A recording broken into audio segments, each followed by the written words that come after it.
Hi guys, எல்லாருமே எப்படி இருக்கீங்க? நம்ம சேனல்ல லாஸ்டா ஓட்டிங் செக்ஷன்லாம் வச்சு அதுல வின் பண்ணது இன்னைக்கு நம்ம பார்க்க போற இந்த டோக்கியோ கூல் அனிமேன்னு எல்லாருக்குமே தெரியும். பட் புதுசா வந்திருக்கவங்களுக்கு தெரியாது இப்படிலாம் ஒன்று நடந்திருக்குன்னு. அதனால இதை பத்தி லைட்டா சொல்லிட்டேன். அண்ட் இப்போ நம்ம இந்த அனிமேயோடைய ஃபர்ஸ்ட் எபிசோட தான் பார்க்க போறோம். அதாவது சீசன் 1ல ஃபர்ஸ்ட் எபிசோட பார்க்க போறோம். ஆனா உங்களுக்கு நான் வீடியோக்குள்ள போறதுக்கு முன்னாடி இந்த அனிமையை பத்தின எந்த ஒரு இன்ட்ரோவுமே கொடுக்க போறது கிடையாது. ஏன்னா நான் இன்ட்ரோவை ஃபர்ஸ்ட் ரெக்கார்ட் பண்ணி எல்லாத்தையுமே ரெடி பண்ணி பார்த்தேன். ஆனா அது நான் ஃபர்ஸ்ட் எபிசோட பார்க்கறதுக்கு அந்த அளவுக்கு நல்லா இருக்காதுன்னு தோணுச்சு. ஏன்னா ஃபர்ஸ்ட் எபிசோட்ல சில விஷயங்களை ஹிடன் டீடைல் மாதிரி கொடுத்திருப்பாங்க. அதை எல்லாத்தையும் நம்ம இன்ட்ரோ பார்த்தாலே புரிஞ்சுக்க முடியும். பட் அந்த இன்ட்ரோ புரிஞ்சுக்கிட்டீங்கன்னா ஸ்டோரி வந்து ஏதோ சப்புன்னு போற மாதிரி இருக்கும், ஒரு இன்ட்ரெஸ்டே இருக்காது. அதனால தான் நான் இன்ட்ரோவை ஸ்கிப் பண்ணிட்டு உங்களை நான் இப்ப டைரக்டா வீடியோக்குள்ள கூட்டிட்டு போக போறேன். இருந்தாலும் நம்ம சேனலுக்கு இன்னும் சப்ஸ்கிரைப் பண்ணாம யாராச்சும் இந்த வீடியோ பார்த்துக்கிட்டு இருக்கீங்கன்னா ஒரு பிரச்சனையும் கிடையாது. இந்த வீடியோ ஃபுல்லா பார்த்து முடிச்சிருங்க. அப்போ உங்களுக்கு பிடிச்சிருந்தா மட்டும் சப்ஸ்கிரைப் பண்ணி பெல் ஐகானை ஆல்ல வச்சுக்கோங்க. அது கூட சேர்த்து நம்ம சோஷியல் மீடியாவோட லிங்க் எல்லாமே கீழே டிஸ்கிரிப்ஷன்ல இருக்கும். அதை யூஸ் பண்ணி உங்களுக்கு ஃபாலோ பண்ணணும்னு தோணுச்சுனா மட்டும் ஃபாலோ பண்ணிக்கோங்க. ஏன்னா இப்போ நீங்க பார்த்துக்கிட்டு இருக்கிறது இன்ஃபினிட்டி அனிமேஷன் சேனல். வாங்க டைம் வேஸ்ட் பண்ணாம இந்த அனிமேயோட ஃபர்ஸ்ட் எபிசோடுக்குள்ள போயிடலாம். சோ இந்த எபிசோட ஓபன் பண்ணதும் டோக்கியோ சிட்டில ஒரு பரபரப்பான சூழ்நிலையை காட்டிக்கிட்டு இருக்காங்க. ஏன்னா ஒரு பில்டிங்ல இருக்கக்கூடிய நிறைய பேரை ஒரு கோல் கொடூரமா கொண்டு சாப்பிட்டுக்கிட்டு இருந்திருக்குது. அதனால இதை தடுக்கிறதுக்காக பக்கத்துல இருக்கக்கூடிய சிசிஜி அமைப்பை சேர்ந்தவங்க ஒரு ஹெலிகாப்டர்ல அந்த பில்டிங்கை நோக்கி போய்கிட்டு இருக்கும்போது இங்க பாருங்க 20வது வார்டுல ஒரு கோல் வந்துடுச்சு. அங்க இருக்கக்கூடிய மனுஷங்க எல்லாருமே அதை கொண்டுகிட்டு இருக்கு. ஐ ரிப்பீட், அங்க இருக்கக்கூடிய மனுஷங்க எல்லாருமே கோல் தான் கொண்டுகிட்டு இருக்கு. சீக்கிரம் ஒரு பேக்கப் டீம் அனுப்புங்கன்னு இவங்க ஹெட் குவார்டர்ஸ்க்கு இன்ஃபர்மேஷன் அனுப்பிட்டு கோல் இருக்கக்கூடிய பில்டிங்கை நோக்கி வேகமா போய்கிட்டு இருக்காங்க. ஆனா அதுக்கு முன்னாடி இவங்க சொன்ன அந்த கோல் என்ன பண்ணிருக்குதுன்னு பார்த்தா பில்டிங்ல இருக்கக்கூடிய எல்லாருமே கொண்டு இவங்களுடைய ரத்தம் எனக்கு தான், இவங்களுடைய சதை எனக்கு தான் ரசிச்சு ரசிச்சு சாப்பிட்டுக்கிட்டு இருக்குது. அதனாலதான் இதை தடுக்கிறதுக்காக அந்த சிசிஜில இருக்கிறவங்க வந்துகிட்டு இருக்க அவங்களுக்கு முன்னாடியே இந்த இடத்துக்கு மாஸ்க் போட்டுட்டு இருக்கக்கூடிய ஒருத்தன் வந்துட்டான். அதனால இந்த கோலை பார்த்த உடனே பரவாயில்ல, இன்னைக்கு உனக்கு செம்ம வேட்டை தான். ஆனா இதை ஒன்னால ரொம்ப நேரத்துக்கு சாப்பிட முடியாதுன்னு உனக்கு தெரியும்லன்னு சொன்னதும், ஓ நீனா உன்னை பத்தி தான் ரீசெண்ட் டேஸா நான் கேள்விப்பட்டேன். நீ நிறைய கோல்ஸை கொண்டு அதோடைய உடம்புல இருக்கக்கூடிய காகனேவை எடுத்துக்கிறேன்னு எனக்கு தெரியும். இருந்தாலும் இன்னைக்கு நீ என்னுடைய காகனேவை எடுக்கிறதுக்காக வந்திருக்கீன்னா நீ ஒரு பெரிய முட்டாள் தான் நான் சொல்லுவேன். இதை கொஞ்சம் எகத்தாளமா பேசிக்கிட்டு இருக்க. ஹே, நான் உன்னை கொல்றதுக்காக வந்திருக்கேன், நீ என்ன எகத்தாளமா பேசிக்கிட்டு இருக்கேன்னு இந்த மாஸ்க் போட்டுட்டு இருக்க சடனா பக்கத்துல வந்து தன்னுடைய உடம்புல இருக்கக்கூடிய காகனேவை வெளியில எடுத்து கொல்ல பார்க்க இது அதுக்குள்ள டக்குன்னு பக்கத்துல இருக்கக்கூடிய இந்த ஃபிஷ் டேங்கே உடைச்சு விட்டுட்டு, தம்பி நீ ரொம்ப ஸ்லோப்பானு செம்ம வேகமா இந்த இடத்துல இருந்து தப்பிச்சு போயிடுச்சு. ஆனா இது தப்பிச்சு போனதை நினைச்சு மாஸ்க் போட்டுட்டு இருக்கவன் கொஞ்சம் கூட கவலைப்படல. சாரி மாஸ்க் போட்டுட்டு இருக்கக்கூடிய இந்த கோல் கவலைப்படல. அதுக்கு பதிலா அந்த கோல் போகும்போது எடுத்துட்டு போன ஒரு டூல்ஸை நினைச்சு கஷ்டப்பட்டுக்கிட்டு இருக்குது. ஏன்னா அந்த டூல்ஸை வச்சுதான் கோல்ஸோடைய உடம்புல இருக்கக்கூடிய அந்த காகுனிவை தனியா வெட்டி எடுக்க முடியும். அதனால என்கிட்ட அதை திருடிட்டு போயிட்டு உன்னை நான் சும்மா விட மாட்டேன்னு வாயில வந்த நல்ல வார்த்தையெல்லாம் யூஸ் பண்ணி இந்த பக்கம் இது புகழ்ந்துகிட்டு இருக்க, இன்னொரு பக்கம் அந்த கோல் எடுத்துட்டு வந்த டூலை தூக்கி போட்டுட்டு என்ன யாராலையும் எதுவுமே பண்ண முடியாதுன்னு அடுத்த செகண்ட் இந்த இடத்துல இருந்து மறைஞ்சு போக மறுநாள் காலையில டோக்கியோ முழுக்க இந்த நியூஸை பத்தி தான் பேசிக்கிட்டு இருக்காங்க. ஏன்னா சிசிஜில இருக்கிறவங்க எக்ஸ்ட்ரா ஃபோர்ஸை கூட்டிட்டு அந்த பில்டிங்குள்ள போறதுக்கு முன்னாடியே தான் இந்த கோல்லாம் தப்பிச்சு போயிடுச்சு இல்லையா? அதனால நிறைய பேர் கோல்ஸ் நேற்று கொண்டுடுச்சு. அதனால மக்கள் எல்லாருக்கும் தாழ்வான ஒரு வேண்டுகோள், யாரும் வெளியிலே போகாதீர்கள் அப்படி இப்படி நியூஸ்ல நிறைய விஷயங்களை பேசிக்கிட்டு இருக்காங்க. ஆனா இவ்வளவு பெரிய நியூஸை யாருமே கண்டுக்காம ஜாலியா சகஜமா இருக்கிறாங்க. ஏன்னா இந்த கோல்ஸை யாருமே இது வரைக்கும் நேரில் பார்த்தது கிடையாது, ஏன் ஒரு போட்டோ கூட எடுத்தது கிடையாது. அதனாலதான் யாரோ ஒரு சீரியல் கொலைகாரன் கொலை பண்ணிக்கிட்டு இருக்கிறான், அதை இவங்க கோல்ஸ் பண்ணுது அது பண்ணுதுன்னு கதை விட்டுட்டு இருக்காங்கன்னு யாருமே இந்த விஷயத்தை பத்தி கொஞ்சம் கூட கண்டுக்காம சந்தோஷமா இருக்கிறாங்க. அப்ப இந்த இடத்துல ஹீடே என்ற ஒரு பையன் காணக்கே என்ற ஒரு பையனை பார்த்து, டேய் மச்சான் என்னடா இங்க நம்ம சும்மாவே உட்கார்ந்துருக்கிறோம், யாரடா பார்க்க வந்திருக்கிற, உண்மையை சொல்லு. ஒருவேளை இந்த இடத்துல யாராவது வேலை செய்யற பொண்ணை நீ கரெக்ட் பண்ணிட்டியா, இல்ல வேற ஏதாச்சும் பொண்ணு இந்த இடத்துக்கு வரேன்னு சொல்லியிருக்கா? டேய் உண்மையை சொல்றேன், எனக்கு மண்டையை வெடிச்சிட மாட்டுக்கு, உண்மையை சொல்லுன்னு திருவி யார் அந்த பொண்ணுன்னு காணியை கிட்ட கேட்டுக்கிட்டே இருக்கிறான். ஏன்னா இந்த காணி என்ற பையனுக்கு இருக்கக்கூடிய ஒரே ஒரு ஃப்ரெண்டு இவன் மட்டும் தான். அது மட்டும் இல்லாம இவனுக்கு எப்பெல்லாம் போர் அடிக்குதோ அப்பெல்லாம் இந்த காஃபி ஷாப்ல வந்து உட்கார்ந்துகிட்டு காஃபி குடிச்சிட்டு புக் படிக்கிறது என்னுடைய ஹாபி. ஆனா ரீசெண்ட் டேஸா என்னுடைய ஆக்டிவிட்டீஸ்ல கொஞ்சம் டிஃபரன்ஸ் தெரியுது. அதனாலதான் உண்மையை சொல்றான், நீ அடிக்கடி இந்த காஃபி ஷாப்புக்கு வரதுக்கு என்ன காரணம், புக் படிக்கிறேன்னு மட்டும் சொன்னீனா உன் மண்டையிலே நான் கொட்டிடுவேன். ஏன்னா நம்ம ரெண்டு பேருமே டீனேஜர்ஸ். அதனால இந்த வயசுல ஒரு பொண்ணு மேல அஃபெக்ஷன் வர்றது சகஜம். அதனால உண்மையை சொல்லு, உன்னோட ஆக்டிவிட்டீஸ்லாம் மாறதுக்கு காரணம் இங்க இருக்கக்கூடிய ஒரு பொண்ணு தானே. அந்த பொண்ணு யாரு, இவளான்னு ரொம்ப நேரமா இவனை தொந்தரவு பண்ணிக்கிட்டே இருந்திருப்பான். இதனால காணியவும் ரொம்ப பண்ணாதரா, அந்த பொண்ணு யாருன்னு வந்ததுமே நானே உனக்கு இன்ட்ரோடியூஸ் பண்ணி வைக்கிறேன். ஆனா என்ன அந்த பொண்ணு கிட்ட நான் ஒரு வார்த்தை கூட பேசினது இல்ல.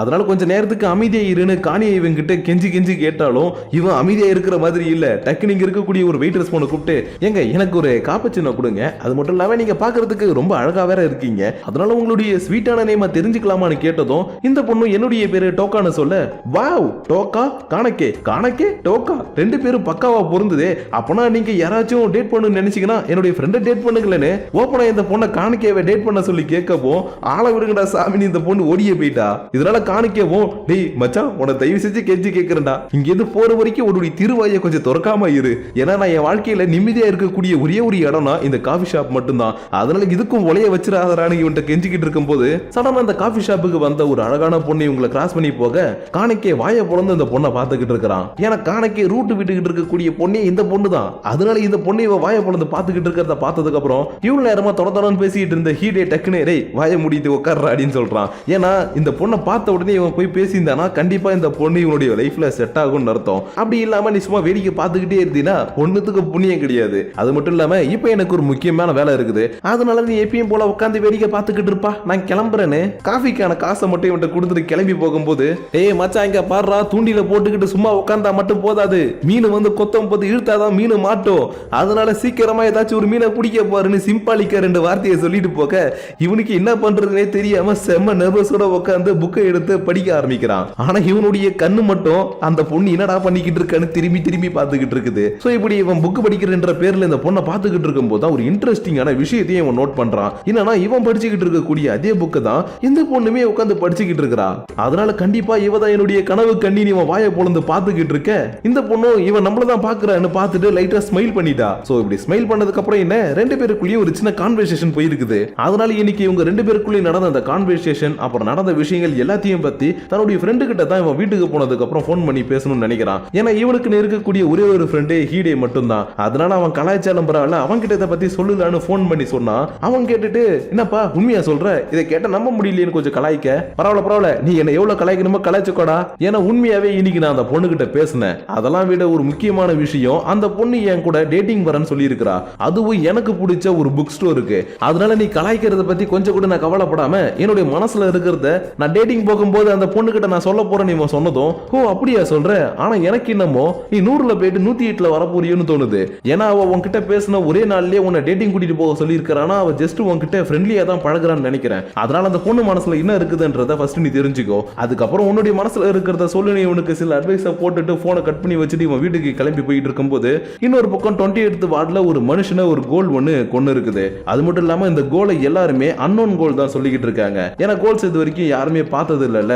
அதனால இந்த அன்னோன் கோல்ஸ் உடைய தொல்லை ரொம்பவே அதிகமாயிடுச்சு. அதனால எப்படியாச்சும் அந்த கோல்ஸை நம்ம தடுத்தே ஆகணும்னு சிசிஜி சேர்ந்தவங்க எல்லாருமே இந்த இடத்துல என்ன நடந்துச்சுன்றதை விசாரிக்க ஆரம்பிக்கிறாங்க. சோ இப்படிதான் சிசிஜி கொஞ்ச நாளைக்கு இந்த இடத்துல என்ன நடக்குது எல்லாத்தையுமே கொஞ்சம் விசாரிச்சு ஸ்டடி பண்ணிக்கிட்டு இருக்கும் போது நம்ம காணி எதிர்பார்த்த நாள் வந்துருச்சு. அதாவது அந்த பொண்ணு இவனை பார்த்து பேசினதுக்கு அப்புறம் டேட்டிங் கூட்டிட்டு போக சொல்லி இருந்திருப்பா இல்லையா, அந்த நாள் வந்துருச்சு. அதனால இவளை ஃபர்ஸ்ட் ஒரு கேக் ஷாப்புக்கு கூட்டிட்டு போயிட்டு நல்லா டேஸ்டான கேக் எல்லாம் வாங்கி சாப்பிட்டுட்டு இருக்காங்க. அந்த நேரம்னு பார்த்து இவனுக்கு கொஞ்சம் புற ஏறினதும் ஐயோ கணக்கே உனக்கு என்னாச்சு, ஏதாவது தண்ணி வேணுமா அப்படி இப்படின்ற மாதிரி இவர் ரொம்ப கிட்ட வந்து பேசினதும் ஐயோ இவர் ரொம்ப கிட்ட வந்து பேசுறாளே நம்மளுக்கு வேற நர்வஸா இருக்குதே, அதெல்லாம் ஒண்ணு இல்ல நார்மல் தான் அப்படின்னு சொல்லி சமாளிச்சிட்டான். ஆனா இந்த பொண்ணு வந்ததுல இருந்து எதுவுமே சாப்பிடவே இல்லை. அதனால என்னாச்சு ஏன் நீங்க சாப்பிடல அப்படின்ற மாதிரி கேட்டதும் ஓ அதுவா நான் கொஞ்சம் நல்லா டயட்ல இருக்கிறேன் அதனால நான் சாப்பிடல அப்படின்னு சொல்லிட்டு சடனா எழுந்து கிளம்பிட்டா. ஆனா இந்த பொண்ணுக்கு ஆர்டர் பண்ணது இன்னமும் வெஜிடபிள்ஸ் இருக்கக்கூடிய சாண்ட்விச் தான். அதனால டயட்ல இருக்கிறேன்னு சொல்றா. ஏன் இதை சாப்பிடல அப்படின்ற மாதிரி அவன் பார்த்துக்கிட்டு இருந்ததுக்கு அப்புறம் இன்னைக்கு முழுக்க இவங்க 2 பேரும் ஜாலியா எந்தெந்த இடத்துக்குலாம் போகணுமோ எல்லா இடத்துக்கும் போயிட்டு நல்லா சுத்தி பாக்குறாங்க.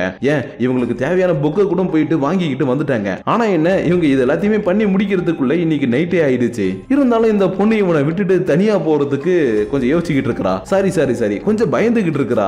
ஏன்னா இப்ப ரீசெண்ட் டேஸ் அந்த கோல்ஸ் உடைய ப்ராப்ளம்லாம் வந்துட்டு இருக்கு இல்லையா, அதனாலதான் இவ கொஞ்சம் பயந்துட்டு ஹே காணே எனக்கு ஒரு ஹெல்ப் பண்ண முடியுமா, எங்க வீடு ரொம்ப தூரத்துல இருக்குது, அது மட்டும் இல்லாம அந்த இடத்துக்கு எந்த ஒரு வெஹிக்கிளும் போவது எதுவும் வராது, ஏன் எங்க வீட்டுக்கு போற வழியில லைட்டு கூட கிடையாது, அதனால எனக்கு கொஞ்சம் பயமா இருக்குது காணி, நீ எனக்கு துணையா எங்க வீடு வரைக்கும் வர முடியுமான்னு கேட்டதும் கண்ணா 2 லட்டு சாப்பிட ஆசையா அப்படின்னு தலைவனுக்கு மனசுக்குள்ள ஒரு டைலாக் வந்த உடனே சரி ஓகே நான் உன்னை கூட்டிட்டு போறேன்னு வீர தீரமா இவளை கூட்டிக்கிட்டு வீடு வரைக்கும் சந்தோஷமா பேசிக்கிட்டே வரான். அது மட்டும் இல்லாம புதுசா அந்த லவர்ஸ் பேசினாலும் சரி இல்ல புது ஃப்ரெண்ட்ஸ் பேசிக்கிட்டாலும் சரி உங்க வீட்டுல யாரு என் வீட்டுல யாரு என்ன பண்றாங்க ஏது பண்றாங்கன்னு பேசுவாங்க இல்லையா, அந்த மாதிரி இந்த இடத்துல பேசிக்கிட்டே வந்ததும் ஒரு கட்டத்துல இந்த பொண்ணுடைய வீடு இருக்கக்கூடிய இடத்துக்கிட்ட இவ ரீச் ஆயிட்டா. இருந்தாலும் இன்னும் கொஞ்சம் தூரம் என் கூட வா காணினே இவனை கூட கூட்டிட்டு போகும்போது இந்த விஷயத்த எல்லாத்தையும் ரெஸ்டாரண்ட்ல ஒர்க் பண்ணக்கூடிய ஒரு பொண்ணு இருக்கா இல்லையா, அதாவது இந்த டோக்கா, அவளுமே இவங்க 2 பேரையும் பார்த்துட்டு இங்க ஏதோ ஒண்ணு தப்பா நடக்குது என்ற மாதிரி பார்த்துட்டு போய்கிட்டு இருக்கா. அதனால அப்படி என்னப்பா தப்பா நடக்க போகுதுன்னு பார்த்தா இவங்க 2 பேரும் இந்த இடத்துக்குள்ள போயிட்டு இருக்கும் போதே காணியை டக்குன்னு இதை பண்ணிட்டா தன்னுடைய மனசுல இருக்கிறத சொல்லிடலான்னு, ஹே இங்க பாரு நான் உங்ககிட்ட என் மனசுல இருக்கிறத சொல்லலான்னு நினைக்கிறேன் அப்படின்னு சொல்லும் போது இந்த பொண்ணும் ஆமா நானும் ஒரு விஷயத்த சொல்லணும், ஏன்னா நீ என்ன மாதிரியே புக்லாம் படிக்கிற, அது மட்டும் இல்லாம எனக்கு பிடிச்ச காஃபியுமே நீ குடிக்கிற. அதனால உனக்கு எனக்கு பிடிச்சிருக்குது. ஆனா ஏன் பிடிச்சிருக்கு, எதுக்கு பிடிச்சிருக்குன்னு எனக்கு தெரியல. அதனால உனக்கும் என்ன பிடிக்குமான்னு இவ டக்குன்னு பக்கத்துல வந்து இவனை கட்டி பிடிக்க இவனுக்கு மனசெல்லாம் பட்டாம்பூச்சியா பறக்குது. ஆஹா, இது எங்க போய் சொல்லுவேன், எப்படி சொல்லுவேன், திண்ணில் கடந்தவனுக்கு திடுக்குன்னு வந்துதான் கல்யாணம்ன்ற மாதிரி இவன் மனசு அப்படியே பட்டாம்பூச்சியா பறந்துகிட்டு இருக்க. ரியாலிட்டியில இவனுடைய ரத்தம் அப்படியே இவனுக்கு முன்னாடி பறந்துகிட்டு இருக்குது. என்னடான்னு பார்த்தா இந்த பொண்ணு இவனுக்கு அடிச்சு திருகிட்டு இருக்கிறா. which means இவ தான் அந்த 28th வார்டுலயே ரொம்பவே கொடூரமா சுத்திக்கிட்டு இருக்கக்கூடிய யாரு கண்ணுக்கும் தெரியாத அந்த வித்தியாசமான கோல். அதாவது இந்த அன்னோன் கோல் அது இதுன்னு பேர் இருக்கு இல்லையா, அதை தான் இந்த இடத்துல அப்படி குழப்பி சொல்லிட்டேன். ஸோ அந்த கோல் தான் இவ. அதனால நீ ஒரு கோலா, நான் இப்போதான் ஃபர்ஸ்ட் டைம் கோலை பார்க்குறேன், என்னை விட்டுடு ப்ளீஸ், நான் உன் பக்கமே வரமாட்டேன் அப்படின்னு அவன் பயந்துகிட்டு இருந்தாலும், ஹே என்ன காணிக்கே என்னை பார்த்து நீ பயப்படுறியா? அப்படிலாம் நீ பயப்படக்கூடாது. அது மட்டும் இல்லாம உனக்கு என்ன ரொம்ப பிடிக்கும்ல, உண்மையை சொல்லு காணிக்கேன்னு இவ தன்னுடைய காகனையை வெளியில கொண்டு வந்து பைத்திய மாதிரி சிரிச்சுக்கிட்டு இருக்க. இல்ல நான் உயிர் வாழணும், நான் இந்த பொண்ணு கூட வந்து இருக்க கூடாது, என்னை யாராவது காப்பாத்துங்க ப்ளீஸ், என்னை யாராவது காப்பாத்துங்கன்னு இவகிட்ட இருந்து எப்படியே தப்பிச்சிடலான்னு பாக்குறான். ஆனா அதுக்குள்ள இவ பிடிச்சி திரும்பவும், என்ன காணிக்கே இனி என்கிட்ட தப்பிக்கலான்னு நினைக்கிற, அதுக்கு வாய்ப்பே இல்லைன்னு இவனை போட்டு போன அடி அடிச்சுக்கிட்டே ஒரு கன்ஸ்ட்ரக்ஷன் சைட்டுக்குள்ள இவனை கூட்டிட்டு வந்திருப்பா. அதனால இப்படி இவனை ஃபுல்லா பிடிச்சு போட்டு அடிச்சதுக்கு அப்புறம் சரி ஓகே, இதுக்கப்புறம் என்கிட்ட நீ தப்பிக்க முடியாது, உன்னை நான் சாப்பிட போறேன் அப்படின்னு இவ பக்கத்துல வரப்பாக்க டக்குன்னு மேல இருக்கக்கூடிய பெரிய பெரிய ஹை பீம்ஸ் எல்லாமே இவ மேல விழுந்து அப்படியே இவளை நசுக்கிடுது. ஏன்னா இவ காணிக்கையை பிடிச்சு போட்டு செம்மையா அடிச்சுக்கிட்டு இருக்கும் போது இவளுடைய காகுனி இருக்கு இல்லையா, அது இந்த இடத்துல அந்த இடத்துல ஹோல்டு பண்ணி வச்சிருந்த பீம்ஸ் உடைய ரோப்பை கட் பண்ணி விட்டு இருந்திருக்கும். அதனாலதான் அது எல்லாமே இப்ப இவ மேல விழுந்ததுக்கு அப்புறம் கொஞ்சம் கூட அசைய முடியாம இந்த இடத்துல கிடக்க சரியா ஒரு வாரம் கழிச்சு காணிக்கை ஹாஸ்பிடல்ல கண்ணு முடிக்கிறான். ஏன்னா இவன் அந்த கோல் அட்டாக் பண்ணதுல இவனுடைய உடம்புல அதிகமா அடிபட்டு கோமா ஸ்டேஜுக்கு போயிட்டான். அதனாலதான் இப்படி இவன் ஒரு வாரம் கழிச்சு கண்ணு முடிச்சதுக்கு அப்புறம் இவன் சாப்பிடறதுக்காக நிறைய சாப்பாடுலாம் எடுத்து வந்து கொடுக்குறாங்க. ஆனா இந்த சாப்பாடு எதுவுமே இவனுக்கு டேஸ்டே தெரியல. சொல்ல போனா மண்ணு மாதிரி இவனுக்கு ஃபீல் ஆகுது.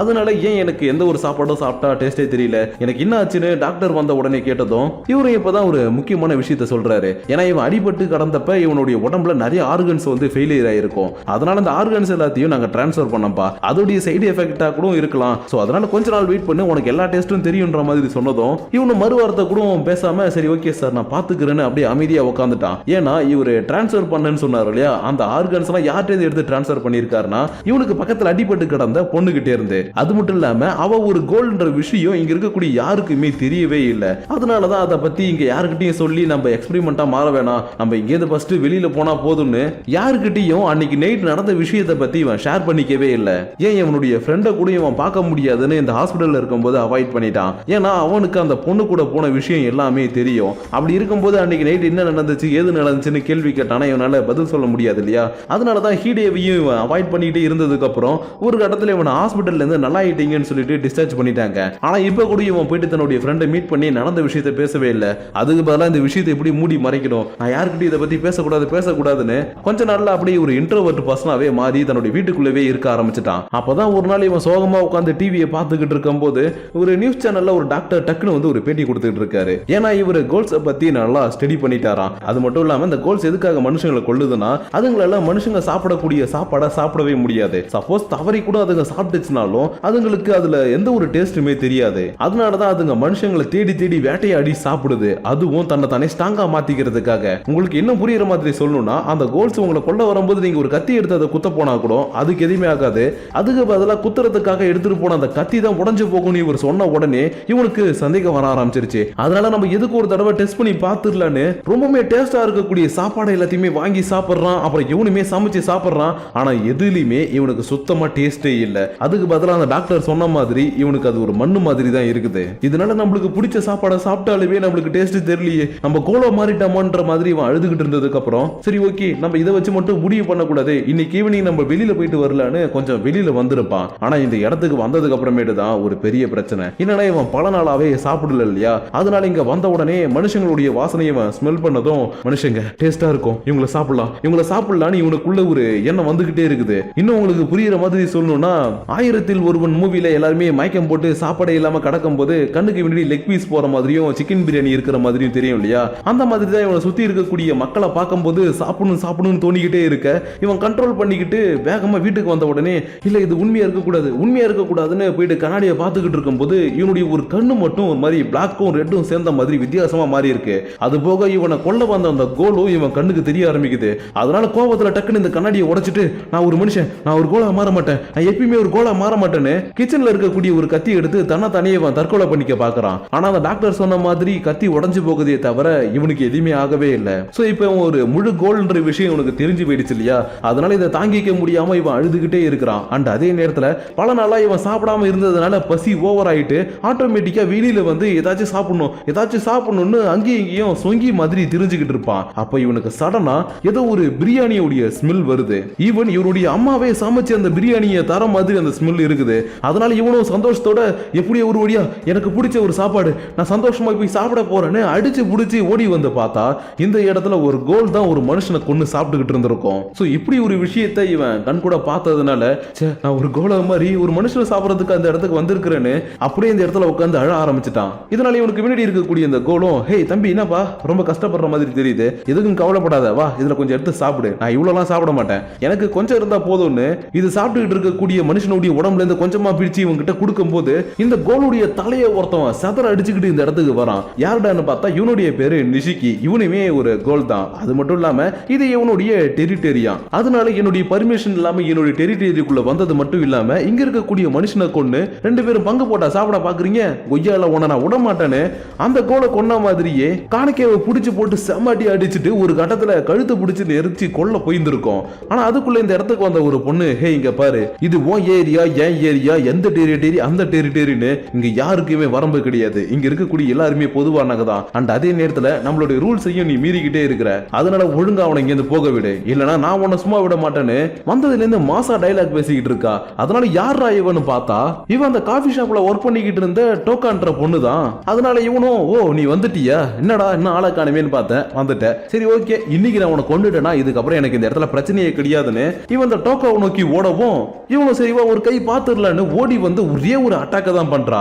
அந்த அட்டாக்குக்கே இவனுடைய உடம்புல அங்க கிழிச்சுக்கிச்சு. ஏன்னா அந்த டோக்கான்ற பொண்ணு இவனை விட ஸ்ட்ராங்கா இருக்கக்கூடிய ஒரு கோல் தான். அதனாலதான் இவன் இப்படி அட்டாக் பண்ணதும் சரி ஓகே இதுக்கப்புறம் நம்ம இங்க இருக்க கூடாதுன்னு இவன் இடத்துல ஓடி போக இவன் டக்குனு இந்த பக்கம் காணிக்கையை பார்த்து, ஹே நீ இன்னும் உயிரோட இருக்கிற, உன்னை அந்த பொண்ணு கொண்டு இருப்பான்னு நினைச்சேன், ஆனா நீ இன்னமும் உயிரோட இருக்கிறத பார்க்கும்போது எனக்கு கொஞ்சம் ஆச்சரியமா இருக்குதுன்னு இவன் சொல்லிக்கிட்டு இருக்கும் போது தான் இவனுடைய ஒரு பக்க கண்ணு மட்டும் கொஞ்சம் வித்தியாசமா மாறி இருக்கிறத இவன் நோட்டீஸ் பண்ணிட்டு இருப்பா. அது மட்டும் இல்லாம இவன் பசியில துடிச்சுக்கிட்டு இருக்கான்ற விஷயமும் இவளுக்கு இப்ப தெரிய வந்துருச்சு. அதனால உன்னை பார்க்கும்போது எனக்கு கொஞ்சம் ஆச்சரியமா தான் இருக்குது, ஏன்னா நீ ஒரு 1 night கோல், அப்படி இருக்கும்போது நீ ரொம்பவே ஸ்ட்ராங்கானவனா இருப்ப, ஆனா என்ன நீ மனுஷனுடைய உடம்ப சாப்பிட மாட்டேன் இப்படி அடம் பிடிக்கிறியே, இந்த கொஞ்சமா சாப்பிடுன்னு கொடுத்தாலும் இல்ல நான் சாப்பிட மாட்டேன், இல்ல எனக்கு வேணாம், நான் ஒரு மனுஷனா இருக்கதான் விரும்புறேன், நான் ஒரு கோலா மாற மாட்டேன்னு இவன் ஒரு கோலா மாறினதுக்கு அப்புறம் கூட நான் மனுஷனா தான் இருப்பேன்னு அழுதுகிட்டே இருந்திருப்பான். ஆனா இவன் இப்படியே இருந்தானா கொஞ்ச நாள்ல இறந்துருவான்ற விஷயம் இவளுக்கு நல்லாவே தெரியும். அதனால திரும்பவும் போயிட்டு நல்லா டேஸ்டா இருக்கக்கூடிய ஃபிளஷா பார்த்து பிச்சு எடுத்துக்கிட்டு, ஹே இங்க பார் நீ சாப்பிடலனா இந்த உலகத்துல உன்னால சர்வே பண்ண முடியாது, சோ சர்வே பண்றதுக்காக பார்த்து சாப்பிடுன்னு